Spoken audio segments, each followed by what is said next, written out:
Without expectations, all we can get out of life is love. My name is Parker Scott, and here are my thoughts on the film Amélie by Jean-Pierre Jeunet. Let's first dive right into production. Amélie was directed by Jean-Pierre Jeunet and released in April 2001. Prior to the film's release, Jeunet spent 25 years gathering notes, anecdotes, conversations, stories, and other details of his environment. His very first note was, "It has to be positive."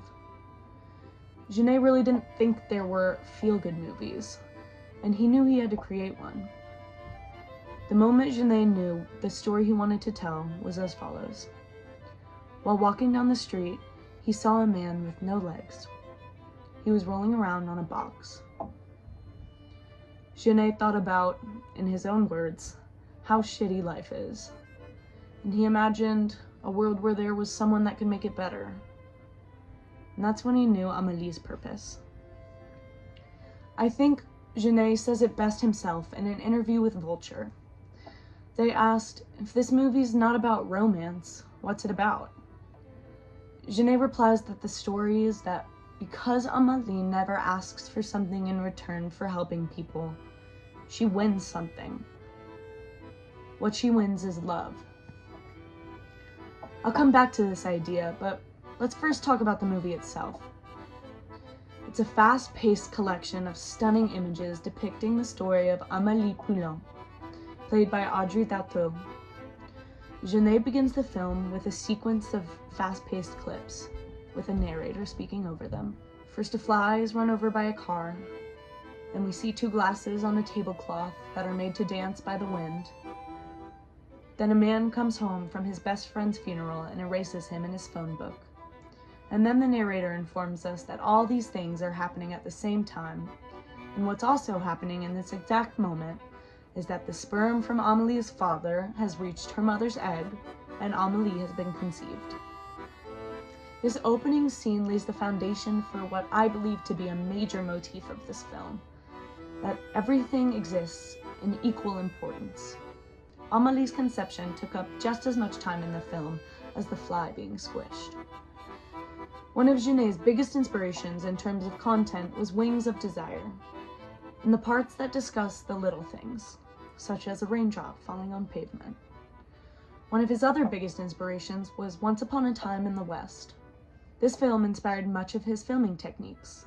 He notes that the series of close-ups at the beginning of the film are brilliant, and that the director's use of a long shot lens for a close-up shot inspired much of his shooting. After we see Amélie be conceived, we then see a rather graphic scene of Amélie being born. We're then thrust into Amélie's life. Jeunet allows us to get to know Amélie as a young child, when she was about 5 or 6.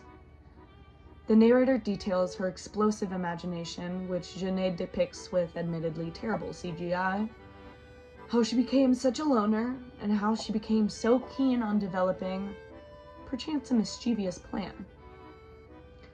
Cut to her 20s, Amélie works in a cafe. On one very particular day, Amélie is listening to the news from her bathroom. The narrator lets the audience know that Amélie's life is about to change forever. This moment always makes my heart skip a beat. She hears that Princess Diana has passed over the news, and in shock, takes a step over to watch the TV, and also in her shock, drops the ball that she's holding in her hand. The camera follows the ball as it rolls and hits a loose tile in the wall. Amélie pulls back the tile, which reveals a small tunnel, just big enough for her arm, and pulls out a metal box. Inside are the treasures of a person long gone. In this moment, Amélie knows it's her duty to return the box to its owner. This inciting incident begins Amélie's journey of helping anyone and everyone she can.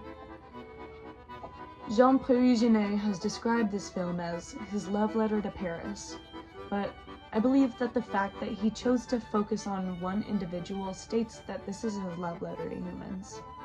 Maybe not just any human, but people with a desire for good. This film just makes my heart soar, but I think it's easy for me to feel this way. I'm a young white girl living in America, but I think it's safe to say that many people relate to me, as this is Jeune's most acclaimed film. Whether someone is drawn by Jeune's highly stylized sets, his poignant dialogue, or Amalie's quirky nature, the most profound message of the whole film can be received even subconsciously. As I previously stated, Jeunet says it best himself that because Amalie never asks for something in return for helping others, she wins love. I think this can be applied to every individual existence in the phrase that I started this video with. Without expectations, all we can get out of life is love. I want to address the nuances of this statement and why some may find it non-applicable. I understand that survival isn't what it was when this movie was made. The cost of living has dramatically increased, and international tensions are definitely scary, so I understand why some may not believe it is love that they get out of life. Amalie's point, however, I believe, is that it's harder to release the expectations of life than it is to do something that betters someone's life. But the fact that the bettering of someone's life was even possible is the evidence of love. Not only is living life like Amalie difficult, it's impossible. She is the embodiment of empathy and caregiving, and she's also a completely fictional white woman in a completely fictional reality. I do not believe that anyone should try to be just like her. Humans are inherently selfish, and it's hard to break free from that pattern. But I believe that Amalie can be a figure to be inspired by. The entire film depicts life through rose-colored glasses. And though it depicts real tragedies, it does so in a way that just makes them look easy. I think this is what made this film so popular in America. The American mind yearns for a fairy tale life, the ability to be free from selfishness and gluttony, the ability to do good and not expect anything in return. But it is hard to not expect good when you've done good. This is quite an American sentiment, but Jeunet did not write this movie for Americans. I think he did it for himself, to be able to envision a better world, one with Amélie Poulain, the girl who gets love over and over because she is free of the assumption that she'll get something back. Yes, it's imaginary, but I think that Jeunet hopes, and I too hope, that individuals can try.